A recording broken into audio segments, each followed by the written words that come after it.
Hey there, welcome to release question number 10 for the Algebra 2 CST.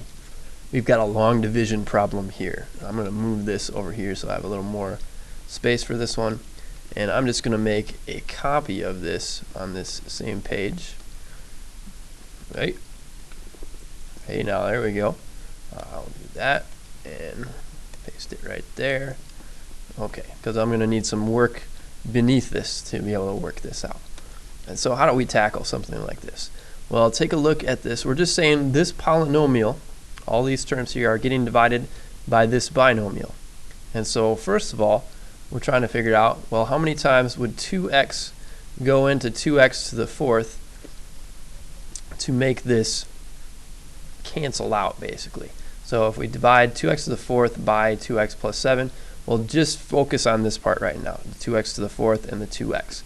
2x times what value would give you 2x to the fourth? That would have to be x to the third. So I'm going to write that right above the 2x to the fourth, and then take this times this, just as if you were doing, this is just a side example here, as if you were doing like, well, something more simplistic, like 589 divided by, let's go with 7. If 7 doesn't go into 5, we leave that space blank, just like if 2x doesn't go into this, we could leave that space blank. But 7, it goes into 58. So 7 goes into 58. Looks like we have 8 whole times. We'd be subtracting this times this and getting this here. We're doing the same thing here. We're taking this times this binomial and writing that down here. We're going to subtract that from this. So x cubed times 2x is going to be 2x to the fourth. That was the whole reason for doing that, so that part would cancel out. And then 2x, or I should say 7 times x to the third, we would have plus 7x to the third. However, notice I'm putting this whole thing in parentheses. We're subtracting the whole thing. So in effect, what that's going to do, and I'll show this in a different color, I'm going to cross this out and distribute that minus sign. So we're going to be subtracting 2x, but then this sign is going to change to a minus instead of a plus. So if I take these values now and I combine them together, the 2x to the fourth will cancel with this 2x to the fourth. So I got rid of that, I took care of that. But then this isn't going to cancel fully. I have 21x cubed minus 7x cubed. That would be 14x cubed. And so my next goal, my next priority is to get rid of this piece. Just as if I was taking this down, carrying that down, I'd have 29. I'm going to carry this down in the same manner. I'll have 50 or 35x squared right there. So from here, we're saying what times 2x would equal 14x cubed. So that value would be 7x squared.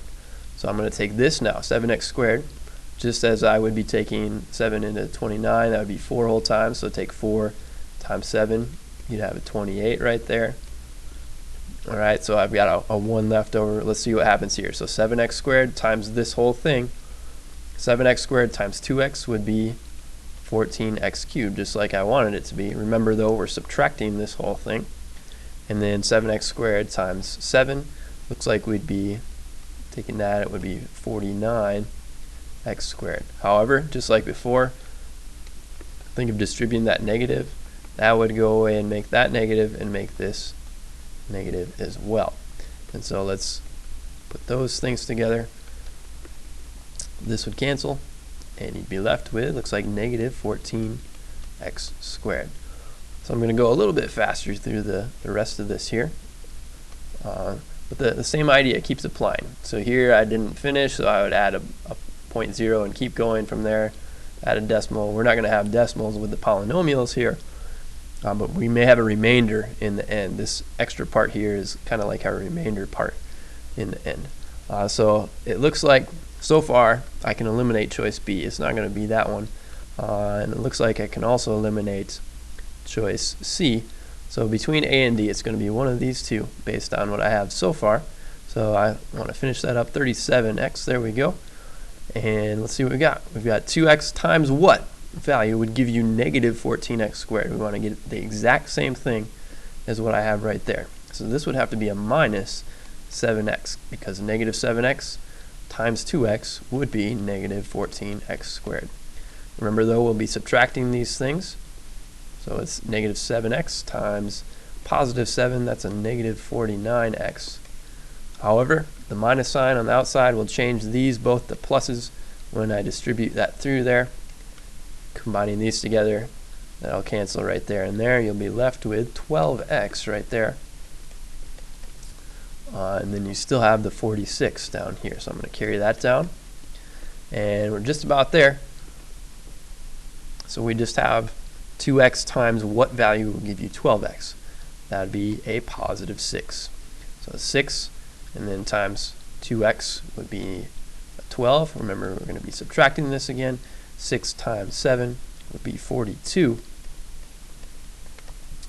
And if I put that together after distributing the negative, that'll change that to negative.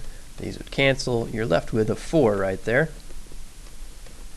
And so you have this value of 4 left over. And you're dividing that still by 2x plus 7. So we're going to be taking 4, dividing it still by 2x plus 7. That would just look like this, 4 over 2x plus 7. That's kind of your remainder part in a sense here. Just like you have this remainder of 1, we kind of have a remainder of 4 over 2x plus 7 here. Notice that's showing up in all of these, but which one of these is right? So these both had negative 7x, these both had positive 6, so we had to go to that last part here. Here it's positive, here it's negative. Choice D, therefore, is your answer.